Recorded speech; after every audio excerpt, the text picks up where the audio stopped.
Guys welcome to my channel Vikrant Dixit. तो आज हम पढ़ने जा रहे हैं macro economics class 12 chapter first, जो है basic concept of macro economics.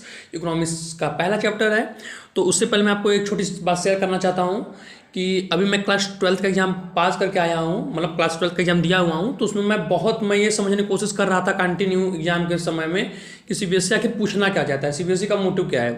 तो आपको बता दें, जितना कुछ आप डिफिनीशंस पढ़ रहे हो, ये सब पढ़ रहे हो, ये बहुत कम ही आने वाले हैं। जो ज़्यादा आने वाले हैं वो केस बेस्ड क्वेश्चन होंगे। वो कैसे केस बेस्ड क्वेश्चन होने वाले हैं वो मैं अच्छी तरीके से रिसर्च किया आया हूँ। तो हर चैप्टर के अंत में, हर चैप्टर खत्म होने के बाद मैं उसकी अलग से एक केस बेस्ड क्वेश्चन भी बना दूंगा, अगर अच्छा रिस्पॉन्स आप लोग का रहा।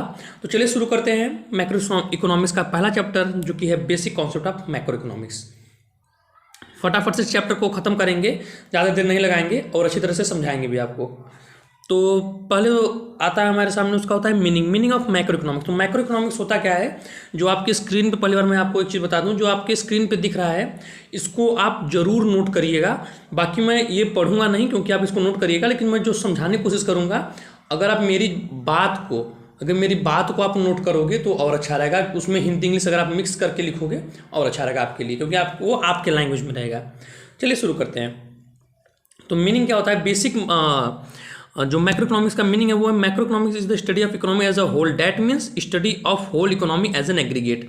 इसका मतलब होता है कि किसी भी चीज़, किसी भी इकोनॉमी की स्टडी, किसी भी देश की स्टडी सोचे या किसी भी स्टेट की स्टडी सोचे, मीन्स सिंगुलर ना करके डायरेक्ट आपको बता दे रहा हूँ, मतलब प्लूरल। किसी भी चीज़ की, किसी भी इकोनॉमी की स्टडी करना प्लूरल फॉर्म में, किसी इंडिविजुअल की नहीं, इंडिविजुअल से ज़्यादा लोगों की, उसे हम मैक्रो इकोनॉमिक्स कहते हैं। ठीक, एग्जाम्पल आपके पास दिख ही रहा है, जो एग्रीगेट कंजक्शन लिखा हुआ है ये मिस्टेक हो गया है, एग्रीगेट कंजप्शन होगा वहाँ पे। अब चलते हैं टाइप्स ऑफ गुड्स पे। तो देखिए दोस्तों, 4 प्रकार के गुड्स होते हैं हमारे सामने: final goods, intermediate goods, consumer goods and capital goods. तो फटाफट से इसको देख लेते हैं एक बार।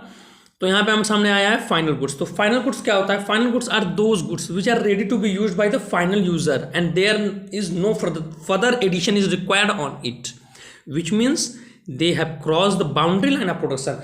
कुल मिला के बात कहने का ये है इसमें डिफिनीशन का, कि फाइनल गुड्स ऐसे गुड्स होते हैं जिसमें हम कुछ एडिशन नहीं कर सकते हैं, कुछ एक्स्ट्रा उसमें जोड़ नहीं सकते हैं। वो डायरेक्ट फाइनल कंज्यूमर के लिए ही बना हुआ है, डायरेक्ट फाइनल यूज के लिए बना हुआ है। ये नहीं कि उसको एक बार यूज किया फिर उसको कुछ बना के कुछ और फॉर्म में यूज किया, ऐसा नहीं है। ठीक, ये होता है हमारा फाइनल गुड्स। अब टाइप ऑफ फाइनल गुड्स 2 प्रकार के होते हैं: final consumer good, final producer good. तो सिंपली इसका डिफिनेशन देख लेते हैं, मैं आपको डायरेक्टली समझा देता हूँ। गुड्स होते हैं दोस्तों जो कि फाइनल कंज्यूमर द्वारा कंज्यूम किए जा रहे हो, जैसे कि ऐसे गुड्स, ऐसे फाइनल गुड्स, ये जोड़ लो उसमें, ऐसे फाइनल गुड्स जो कि फाइनल कंज्यूमर द्वारा कंज्यूम किए जा रहे हो अपने वांट्स के सेटिस्फेक्शन के लिए, वो हो गया हमारा फाइनल कंज्यूमर गुड्स। अब आते हैं फाइनल प्रोड्यूसर गुड्स। बस जहाँ कंज्यूमर गुड्स फाइनल कंज्यूमर लगा तो वहाँ फाइनल प्रोड्यूसर लगा दो, बस और कुछ नहीं करना है। फाइनल गुड्स ऐसे फाइनल गुड्स जो प्रोड्यूसर्स खरीदता है अपने प्रोडक्शन में यूज करने के लिए, बस और कुछ नहीं। चलते हैं इंटरमीडिएट गुड्स की तरफ।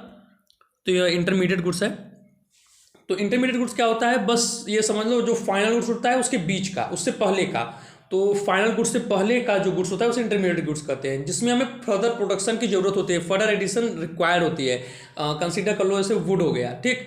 तो वुड को हम ऐसे भी बेच सकते हैं, लेकिन वुड में अगर फर्दर उसको एडिशन करें तो उसे हम चेयर, टेबल ये सब बना सकते हैं, ठीक। तो ये हमारा फाइनल गुड्स को कन्वर्ट करने से पहले का प्रोसेस है, फाइनल गुड्स से कन्वर्ट करने के पहले का प्रोसेस है, उसे हम इंटरमीडिएट गुड्स कहते हैं। बाकी डिफिनीशन आपके सामने, आप डिफिनीशन नोट करते जाओ, बहुत अच्छा रहेगा नोट्स के लिए। कसम से बता रहा हूँ, एग्जाम के समय में, सीबीएसई के बोर्ड के एग्जाम के समय कोई प्रेशर नहीं महसूस करोगे, क्योंकि नोट्स आपके पास रहेंगे। Difference between final and intermediate goods, ये सीबीएसई हर एग्जाम में पूछती है, कॉमन है भैया, लिख के रख लो। नोट्स बनाते समय आईएमपी जरूर लिख देना, बात खत्म। तो पहले इंटरमीडिएट गुड्स देख लेते हैं, फिर फाइनल गुड्स देखेंगे। तो इंटरमीडिएट गुड्स क्या होता है, फर्स्ट पॉइंट नोट करो, this goods may be use as raw material for the production of goods. जैसे मैं बोला, वुड का एग्जाम्पल ले लो, वो रॉ मटेरियल है चेयर बनाने के लिए, ठीक। दूसरा ले लो, दूसरा point, this goods may be resold by the firm. ये भी बात सही है भाई, जैसे इंटरमीडिएट वुड हो गया, ठीक। तो मैं, जो कारपेंटर होते हैं वो क्या करते हैं, वुड खरीदते हैं, ठीक। वुड खरीद के उसको चेयर में बनाते हैं, फिर चेयर बना के हमको बेचते हैं, तो वो रिसोल्ट करते रहते हैं। तीसरा हो गया this goods are not ready for use. ये बात भी सही है, जैसे मुझे चेयर चाहिए हो तो मैं लकड़ी से थोड़ी ना बना लूँगा चेयर, मैं लकड़ी को यूज करके थोड़ी ना करूँगा, जब तक उससे मैं फाइनल पोजीशन तक नहीं ले जाता, फाइनल प्रोसेस तक नहीं ले जाता, तब तक मैं उसे कैसे चेयर बना लूँगा? क्या लकड़ी ला कर तो मैं चेयर बैठ जाऊँगा, वो चेयर हो गया हमारे लिए? ऐसा नहीं हो सकता। ठीक, तो जब तक वो रेडी नहीं होते हैं यूज करने के लिए, जब रेडी हो जाएंगे तो वो फाइनल गुड्स कहा जाएगा। ठीक, these goods are not included in the calculation of national income. अच्छा भाई, नेशनल इनकम में क्यों कैलकुलेट नहीं होता ये जान लो। तो नेशनल इनकम में कैलकुलेट इसलिए नहीं होता है क्योंकि वही चीज़ बार बार बेची जा रही है, वही चीज़ बार बार खरीदी जा रही है, तो कितनी बार उसे हम अपने इकोनॉमी में प्लस करते जाएंगे। सिर्फ फाइनल गुड होता है जो कि एक बार बेचा जाए उसी को हम करेंगे। डबल होता है, डबल कॉन्सिडर जो होता है, जो दूसरी बार बेचा जाता है उसे नेशनल इनकम कभी भी इंक्लूड मत करना। अब आता है last point, this goods remains with in the boundary line of production. Line up लिखा है, लाइन ऑफ होगा यहाँ पे, sorry, line of production. Boundary line production मतलब वही फाइनल गुड्स हो गया कि अपने प्रोडक्शन के पहले रहते हैं, क्योंकि जब प्रोडक्शन खत्म हो जाएगा तो वो फाइनल गुड्स हो जाएगा। ठीक, तो ये पॉइंट नोट कर लो, उसके बाद चलते हैं फाइनल गुड्स की तरफ। तब चलते हैं फाइनल गुड्स की तरफ। ठीक, ये हमारा फाइनल गुड्स है। तो फाइनल गुड्स में अब ये डिफरेंस बता रहा हूँ मैं इंटरमीडिएट गुड्स और फाइनल गुड्स का। ये तो मेरे पास ऐसा सुविधा नहीं था कि मैं ऐसे नहीं दिखा पाया, लेकिन आप क्या करना, एक लाइन बना लेना, दोनों को जैसे करते हो भाई, जैसे डिफरेंस दिखाते हो वैसे दिखा लेना। तो फाइनल गुड्स में पहला पॉइंट नोट करो, these goods are not use as raw material as they required as they are final for consumption. वही बात जो मैं बताया, रॉ मटेरियल की तरह यूज नहीं होता। जैसे वुड से चेयर बनता है तो चेयर हमारा फाइनल गुड्स होगा, ना कि वुड। ठीक, दूसरा, this goods are not resold as they are final use for consumption. दो बना में फॉर आ गया तो एक फॉर हटा देना, तो वही बात होगा कि रिसोल्ट नहीं कर सकते हैं। हाँ, और फिर this goods are ready for use, sorry, this goods are ready for use. वही फाइनल गुड्स है तो भाई रेडी होगा यूज, जब हमको चेयर की जरूरत है, चेयर मिल गया, बात खत्म, हमारा रेडी है ही। This goods are outside the boundary line of production. Outside मतलब बन गया, बनने के बाद बेचा, मैं खरीदा, वो बाउंड्री लाइन ऑफ प्रोडक्शन के आगे हो गया। ठीक, एक प्रोसेस आगे हो गया। These goods are included in the calculation of national income. वो तो मैंने आपको बताया ही था कि फाइनल गुड्स से सिर्फ एक बार में बेचे जाने वाला जो गुड्स होता है उसी को फाइनल उसमें नेशनल इनकम में इंक्लूड करते हैं। अब आता है कंज्यूमर गुड्स हमारा। तो कंज्यूमर गुड्स क्या होता है, ऑल दोज गुड्स, यहाँ पे ए मिसिंग है, ये आप इंक्लूड कर लीजिएगा। ऑल दोज गुड्स, हाँ, all those goods which are used by the final consumer for the satisfaction of their want are known as consumer good. बस जो हमने पहले पढ़ा था फाइनल कंज्यूमर गुड को बस वही कर देना, लेकिन उसमें क्या था, ऑल फाइनल गुड्स, लेकिन इसमें फाइनल हटा देना है, बात खत्म, बस बात खत्म।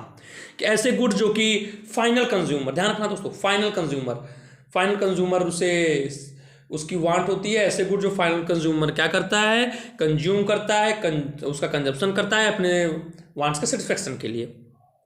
एग्जाम्पल ले लो भाई, आइसक्रीम हो गया। ठीक, आइसक्रीम खाते हो गए सब लोग, आइसक्रीम हो गया।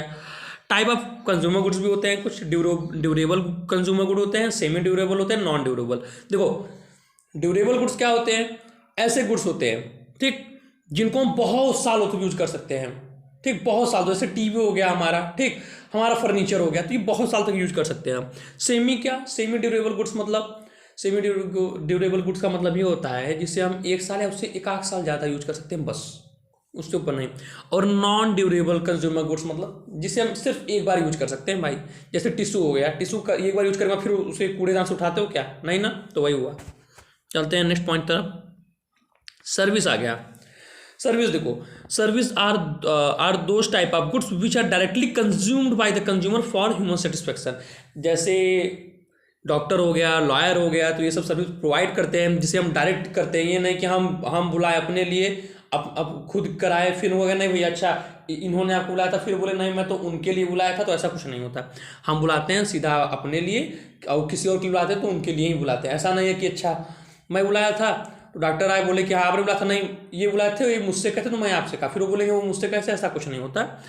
इनका कहने मतलब है डायरेक्ट फाइनल कंज्यूमर जो वही बुलाता है, वही उसका यूज करता है सर्विस का। कैपिटल गुड्स क्या होता है, those goods which are used in the process of production for several year.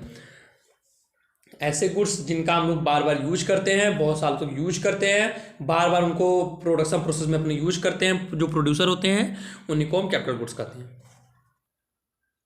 अच्छा, एक चीज point to be noted, all capital goods are producer good but all producer goods are not capital good. इस बात को ध्यान रखना दोस्तों, जितने भी प्रोड्यूसर गुड्स होते हैं वो कैपिटल गुड्स है, जितने भी कैपिटल गुड्स है वो प्रोड्यूसर गुड्स हैं, बट आज जितने भी प्रोड्यूसर गुड्स हैं वो कैपिटल गुड्स नहीं हो सकते। इस बात को ध्यान रखना। चलते हैं concept and types of investment. Investment क्या होता है? An investment is a process of increasing the capital in the market for some economic benefit. अच्छा, सिंपल समझो, इसका डेफिनेशन बहुत हाई फाई नहीं है, सिंपल। इन्वेस्टमेंट क्या होता है? हम लोग किसी भी जगह इन्वेस्ट करते हैं, किसके लिए? हमको ज़्यादा पैसा मिलेगा। शेयर बाजार में किस लिए इन्वेस्ट करते हो? प्रॉफिट के लिए। बस बात खत्म। यही होता है इन्वेस्टमेंट। एक ऐसा प्रोसेस होता है अपने कैपिटल को बढ़ाने का मार्केट में। क्यों? इकोनॉमिक सम बेनिफिट के लिए, कुछ इकोनॉमिक बेनिफिट के लिए, कुछ प्रॉफिट के लिए। बात खत्म। अच्छा, अब देखते हैं टाइप्स ऑफ इन्वेस्टमेंट। तो 4 टाइप के हैं: fixed investment, inventory investment, gross investment, net investment. चलिए देखते हैं सबको। तो होता है fixed investment. As an investment is done over the fixed assets is known as fixed investment. Simple भाई, ऐसी इन्वेस्टमेंट जिसपे हम फिक्स्ड एसेट्स पे करते हैं। जैसे मान लो एग्जांपल ले लो, प्लांट्स हो गए। प्लांट ये नहीं कि पौधा नहीं, जो पवन चक्की होती है ना, जो प्लांट हम लोग बनाते हैं, पवन चक्की सुने होगे ना, ठीक? तो वही प्लांट एंड मशीनरीज हो गई, जो कि हम फिक्स्ड करते हैं कि उसको लिए तो उसका यूज़ होगा, वो हमारे सामने रहेगी, कंटिन्यू चलेगा, कुछ साल तक चलेगा, 10-20 साल तक चलेगा ही, ठीक? ये हुआ हमारा फिक्स्ड इन्वेस्टमेंट। अब आते हैं इन्वेंट्री इन्वेस्टमेंट पे। तो inventory investment and investment over the stock of, बस ये लिखना, and investment over the stock of. 3 point जोड़ दो। फर्स्ट पॉइंट क्या जोड़ोगे? फिनिश्ड गुड्स पे किया जा रहा हो इन्वेस्टमेंट, सेमी फिनिश्ड गुड्स पे और रॉ मटेरियल पे। ऐसे हमारे इन्वेस्टमेंट को इन्वेंट्री इन्वेस्टमेंट कहते हैं। आते हैं ग्रॉस इन्वेस्टमेंट पे। तो देखो, gross investment means total investment that is expenditure on purchase of fixed assets plus expenditure on the inventory stock। कुछ मत करो, ग्रॉस इन्वेस्टमेंट क्या हुआ? सिंपल देखो, एक्सपेंडिचर करना किस पे? फिक्स्ड एसेट्स पे, plus expenditure on inventory investment. बस फिक्स्ड इन्वेस्टमेंट और इन्वेंटरी इन्वेस्टमेंट में एक्सपेंडिचर जोड़ दो। Expenditure on fixed investment plus expenditure on inventory investment is called gross investment. बस। अब आते हैं नेट इन्वेस्टमेंट पे। तो इफ एक्सपेंडिचर और any depreciation on fixed assets is deducted from the gross investment then the investment is called net investment. सीधी बात, gross is equal to क्या होता है? Net plus depreciation. और नेट इज इक्वल टू क्या होता है? Gross minus depreciation. बस ये कर दो, जो ग्रॉस दिया है, ग्रॉस में से डिप्रिसिएशन को घटाना ही नेट इन्वेस्टमेंट कहलाता है। लेकिन उसमें एक्सपेंडिचर जोड़ देना। ग्रॉस एक्सपेंडिचर में से डिप्रिसिएशन को घटाना ही नेट इन्वेस्टमेंट कहलाता है। चलते हैं आगे। ये आ गया हमारा concept of stock and flow. Stock क्या होता है दोस्तों? Stock is a quantity measured at a particular point of time. ध्यान रखना, एक लाइन खींच लेना, पार्टिकुलर पॉइंट ऑफ टाइम के नीचे एक लाइन खींच लो, बहुत इंपॉर्टेंट होने वाला है। एग्जाम्पल तौर पर ले लो, ऑन 1 सितंबर 2019 there may be ₹15,000 in your account, bank account. मतलब इस तारीख को, इस डेट पे, इस टाइम पे तुम्हारे बैंक में इतना पैसा था। ये हो गया स्टॉक। फ्लो क्या हो गया? Flow is a quantity measured over specific period of time. Specific period of time के लिए होता है भाई, पर मंथ होता है, पर ईयर होता है, पर आवर होता है। ध्यान रखना इस बात को। जैसे my salary is ₹50,000 per month आ गया। पहचानने का तरीका, पर मंथ आएगा, अ डे आएगा, आवर आएगा। ध्यान रखना। सबसे बड़ा क्वेश्चन जो किसी व्यक्ति पूछता है, ये भी इंपॉर्टेंट क्वेश्चन है, इंपॉर्टेंट कर लेना, लिख लेना अपने नोट्स में। Difference between stock and flow, line समझते हैं। डिफरेंस क्या हुआ? स्टॉक क्या होता है? Stock are related to a particular point of time. Definition ही पहला क्या करो? डिफिनीशन लिखा करो। सबसे पहले डिफरेंस दिखाना, डिफिनीशन लिख दो, पहला डिफरेंस, ठीक। There is no dimension of time. इसमें डायमेंशन ऑफ टाइम नहीं होता है, इसमें फिक्स्ड होता है कि 1 सितंबर 2019, 12 सितंबर 2023, 5 मार्च 2023। ध्यान रखना, stock influences the flow and example ले लो कैपिटल एंड क्वांटिटी। अब चलते हैं फ्लो पे। तो फ्लो क्या होता है? Flow is related to the period of time like withdraw from the bank, तो मैं बताया आपको। And there is time dimension, बोला टाइम डायमेंशन होता है per month, per hour, per year, ये सब ठीक। Flow influences the stock, example ले लो इनकम एंड एक्सपेंडिचर। तो बस दोस्तों थैंक यू, यही था आपके पहला चैप्टर था, सॉरी। तो बस दोस्तों थैंक यू, यही था आपका पहला चैप्टर। आई होप आपको बहुत अच्छा लगा हो। अगर आपको अच्छा लगा हो तो प्लीज़ हमारे चैनल को लाइक करें, सब्सक्राइब करें एंड कमेंट में जरूर बताएं कि नेक्स्ट कौन से सब्जेक्ट का, history, political, English, Hindi and economics, कौन से सब्जेक्ट का कौन सा चैप्टर आपको चाहिए। तुरंत वीडियो बन जाएगी, बहुत मेहनत लगती है बनाने में। तो अगर आपको अच्छा लगा हो तो लाइक जरूर करते हैं दोस्तों, और सब्सक्राइब अपनी मर्जी के ऊपर है। चलिए ठीक है, एक छोटा सा वीडियो था, 15 से 16 मिनट का वीडियो था। मैं इसके अंदर पूरे चैप्टर कवर करने की कोशिश की है। तो अगर आपको आई होप अच्छा लगा हो, लेकिन एक चीज़ बताऊंगा, नोट्स जरूर बनाइएगा, क्योंकि जब एग्जाम बोर्ड्स के आपके पास आते हैं ना तो आप हड़बड़ाहट बहुत होती है, उस समय आपका नोट्स ये आपका सहारा बनेगा, आपका साथी बनेगा। तो नोट्स जरूर बनाइएगा, जो जो मैं लिखवाता जा रहा हूँ, जो आपके स्क्रीन पे आता जा रहा है उसको नोट करिए। सबसे अच्छा तरीका ये है कि जो मैं बोल रहा हूँ मेरे वर्ड्स को हिंदी इंग्लिश में से फाइनल गुड्स हो गया तो फाइनल गुड्स ऐसे गुड्स होते हैं, ऐसे लिखो। बेनिफिट्स का क्या होता है मैं बता रहा हूँ। बेनिफिट्स ये होता है इसका कि वो ऐसे लिखने में, क्योंकि वो आपके लैंग्वेज में होगा तो आपको अच्छी तरीके से याद होगा, बस और कुछ मोटिव नहीं है। और मिलते हैं नेक्स्ट वीडियो में, तब तक के लिए थैंक यू।